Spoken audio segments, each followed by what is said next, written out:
सुप्रभात। आज हम लोग पढ़ेंगे माता का आंचल कृतिका का जो पहला पार्ट। इससे पहले हम लोग पढ़ लिए थे जॉर्ज पंचम की नाक, और ये पहला चैप्टर छूटा हुआ था, तो आज हम लोग इसको जो है कवर करेंगे। ठीक है। तो पाठ के लेखक जो हैं शिवपूजन सहाय हैं, और इसके बारे में है एक पीडीएफ हम पहले दे चुके हैं जीवनी के बारे में, जो मोटे मोटे तौर पर जो पढ़ना चाहिए तुम लोगों को वही चीज़ में डाले थे। इसे तो पढ़ने के लिए बहुत कुछ होता है, लेकिन तुम्हारे लायक जो है स्टैंडर्ड जो होता है 10 का, वो उसमें पढ़ लेना। ठीक है। अब आते हैं माता का आंचल। नाम से ही स्पष्ट है कि इसमें क्या कहानी है ना। इसमें जो है लेखक, जिसका बचपन का नाम जो है क्या रहता है, भोलानाथ, है ना। तो इसमें जो है लेखक बचपन की यादों को याद करते हुए लिखे हैं, है ना, कि उन्हें जब मतलब अपने जो है जीवन में जो घटित घटनाएं थी उसके आधार पर जो है बाल मनोविज्ञान के आधार पर जो है उन्होंने ये जो है एक ग्राम अंचल मतलब ग्रामीण परिवेश में लिखा हुआ एक मतलब उपन्यास का एक अंश है। ठीक है। इसमें उन्होंने बतलाने का प्रयास किया है कि एक बच्चे जो है अपने पिता से चाहे कितना भी जुड़ाव क्यों ना हो, कितना ही लगाव क्यों ना हो, कितना एक पिता अपने बच्चों से प्यार करता हो, है ना, चाहे उसके लिए कुछ भी करता हो, है ना, जैसे उसको नहलाना धुलाना प्यार करना, बहुत अधिक केयर करना, लेकिन जो है जब बच्चे पर किसी तरह का संकट आता है तो उस समय जो है बच्चा जो है अपना पिता के द्वारा जो है वो सारा प्यार भूल जाता है, वो सारा स्नेह भूल जाता है, और वो अपने माँ के आंचल में जाके वो छुपना जो है सबसे अधिक जो है वो सुरक्षित महसूस करता है। ठीक है। समझ में आ गया कि मूल उद्देश्य जो है इसमें ग्रामीण अंचल से हमें मतलब रूबरू कराना है, परिचय कराना है। ठीक है। क्योंकि ये ग्रामांचल उपन्यास का अंश है, मतलब इसमें हम जब पढ़ेंगे देखेंगे कि इसमें ग्रामीण परिवेश के बहुत सारे जो है मधुर यादें जो है वो ताज़ी हो जाएगी। मतलब हमारे मन मस्तिष्क में एक बार फिर वो पुनः जो है वो आ जाएगा कि बचपन में जो है गांव में जो है कैसे जो है बच्चे लोग जो है अपना ज़िंदगी जो है व्यतीत करते हैं, समय व्यतीत करते हैं। ठीक है। मूल कहानी यही है कि एक पिता जो है अपने बच्चों से कितना ही लाड प्यार क्यों ना करे, लेकिन अंतिम क्षण में जब उस पर किसी तरह का संकट आता है तो वह जो है अपने माँ के आंचल में ही सबसे अधिक वो सुरक्षित महसूस करता है। उस समय वो पिता के द्वारा दिया गया प्यार, वो स्नेह, वो सब चीज़ वो भूल जाता है। ठीक है। यहाँ तक क्लियर है। अब आगे बढ़ते हैं। पाठ का शुरुआत ही जो है बड़ा ही मनोरंजन ढंग से किया गया है ना। आप देखेंगे जो है कि जब लड़कों का संग तहाँ बाजे मृदंग, जहाँ बूढ़ों का संग तहाँ खर्चे का तंग। तो शिवपूजन सहाय जो है ये बहुत ही सरल शब्दों का इस्तेमाल करते हैं, ग्रामीण परिवेश से जुड़े हुए लेखक हैं, है ना।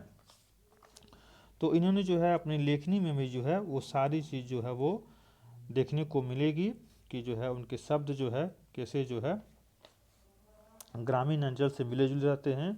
तो यहाँ लिखा कि जहाँ लड़कों का संग, कहने का मतलब जहाँ लड़के लोग आपस में मिलते हैं, बच्चे लोग मिलते हैं, तो वहाँ क्या मतलब डिस्कशन होता है। तो जहाँ लड़कों का संग तहाँ बाजे मृदंग, मतलब बहुत ही कोलाहल का मतलब शोरगुल का या फिर खुशी का माहौल होता है, ढोल बजते हैं, मृदंग बजते हैं, है ना। लेकिन जहाँ बूढ़े लोग मिलते हैं, जहाँ बूढ़ों का संग तहाँ खर्चे का तंग। तहाँ कहने का मतलब है बूढ़े लोग जहाँ आपस में मिलते हैं तो लोग अपने आपस में क्या गप करेंगे, तो लोग खर्चे का गफी करते हैं, दुनियादारी का खप मतलब गप करते हैं, खुशी का माहौल उसके बीच में नहीं रहता है। ठीक है। अब आगे है कि हमारे पिता तड़के उठकर निवट नहाकर पूजा करने बैठ जाते थे। मतलब लेखक अपने पिता के बारे में बतला रहे हैं कि जो हमारे पिता थे वो सुबह सुबह जो है निवट मतलब जल्दी उठ करके जो है वो नहा धोआ कर वो पूजा करने बैठ जाते थे। हम बचपन से ही उनके अंग लग गए थे, मतलब बचपन से ही जो है उससे काफ़ी जुड़ाव हो गया था, है ना, स्नेह हो गया था। माता से केवल दूध पीने तक का नाता था। और माता से जो एक बच्चे का नाता होता है, ऐसे तो बड़ा घनिष्ठ नाता होता है, लेकिन जो भोला राम का जो नाता था सिर्फ दूध पीने का तक नाता था। मतलब भोला को अगर माँ याद आती थी तो कब, तो सिर्फ जब उसे भूख लगती थी तब उसे माँ याद आती थी, बाकी जो है वो माँ को कभी याद ही नहीं करती थी। ठीक है। लेकिन एक बच्चे के लिए जो है माँ जो है सबसे बड़ा धन होता है, सबसे बड़ी पूंजी होती है। उसके बिना ये संसार जो है वो नीरस लगता है। लेकिन भोलाराम का कुछ यहाँ कहानी ही कुछ अलग है, क्योंकि वो एक बचपन से ही जो है अपने पिता से जुड़े हुए थे, पिता को स्नेह करते थे, प्यार करते थे, और पिता भी जो उससे उससे कहीं बढ़कर वो उनसे प्यार करते थे। ठीक है। इसलिए पिता के साथ ही हम भी बाहर की बैठक में सोया करते, मतलब जहाँ पिता जो भी करते थे उसी सारा जो है वो भोलाराम भी करते थे। वह अपने साथ ही हमें भी उठाते और साथ ही नहला धुलाकर पूजा पर बैठा लेते। तो जब उनके पिता जो है सुबह जो है नहाते थे, उठ कर के जो है तड़के सुबह जो है अर्ली मॉर्निंग जो है, तो भोलाराम को भी उठा लेते थे, क्योंकि साथ में ही सोते थे। ठीक है। तो उठा लेते, फिर उसे नहला धुला करके जो है वहाँ बैठा लेते थे। तो हम भभूत का तिलक लगा देने के लिए उनको दिक करने लगते थे। मतलब जो पूजा करते थे तो जो देखते हम लोग भभूत लगाते हैं, भस्म लगाते हैं कपाल पर, है ना। तो जब वो उनके पिता जब लगाते थे तो भोला राम भी बहुत जिद करते थे कि हमको भी लगाओ, क्योंकि बच्चे का एक मनोवैज्ञानिक होता है कि बच्चे कोई भी चीज़ होते हैं वो जो बड़ा करता है उसका वो कॉपी करना चाहता है ना। वो चाहता है कि हम भी उसी तरह करें। वो मतलब बहुत जल्दी वो बड़ा होना चाहता है कि हम भी इस तरह करें, हम भी उस तरह करें, है ना। मतलब जो भी चीज़ बड़े करेंगे वो चीज़ का अनुकरण करेंगे। और कभी कभी जब अनुकरण करेंगे, कॉपी करेंगे, तो देखने में वो दृश्य जो है बड़ा ही मनभावक होता है, मन को भाता है ना। जैसे जो है बोलने का जो है, ठीक है, कॉपी करना, किसी का चलने का कॉपी करना, मतलब बहुत तरह की वो एक्टिंग करके दिखाते हैं। कि अगर तुम बोलोगे बच्चे लोग को कि थोड़ा बाबू ये करके दिखाओ, तो अगर जानता है कॉपी करने तो कॉपी करके दिखाएगा, और जो दिखाएगा तो इतना मज़ा आएगा कि कहने की बात नहीं है। तो जब यहाँ भोला राम के पिता जो थे वो भभूत लगाते थे, तो वो भी जो है भभूत लगाने के लिए पिता को दिक करते थे, मतलब तंग करते थे। ठीक है। कुछ हंसकर, कुछ झुंझलाकर और कुछ डांट कर वह हमारे चौड़े लीलार में त्रिपुंड कर देते थे। तो कभी कभी जो बड़े होते हैं जब बच्चे जिद करते हैं तो कभी उसे डांट दिया जाता है कि नहीं तुमको ये नहीं करना होगा, तुम बच्चे हो, ये वो हो, है ना। तो कभी जो है प्यार से, कभी डांट कर जो है, लेकिन लास्ट में जो है उसकी बात को जो मान लिया जाता है।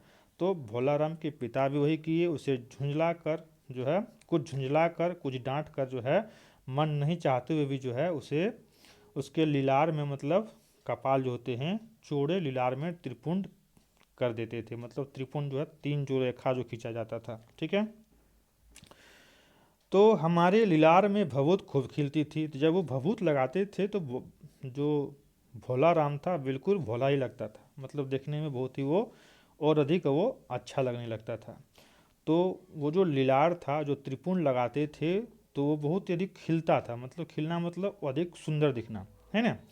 तो सिर में लंबी लंबी जटाएं थी, और बचपन की जो जटाएं थी बहुत लंबी लंबी थी, है ना। क्योंकि बहुत बच्चे का देखोगे जटाएं बहुत लंबी लंबी होती, क्योंकि जो है बहुत सारे जो है जन्म लेते ही जो है उसके नाना नानी जो हो, दादा दादी जो है बहुत सारे जो है वो कर देते हैं कबूलनामा कि जो है इसका यहाँ मुंडन कराएंगे, वहाँ मुंडन कराएंगे, तब तक जो है वो बाल नहीं कटाते हैं। तो बहुत सारे बच्चे का देखोगे बाल बहुत बड़ा बड़ा रहता है ना।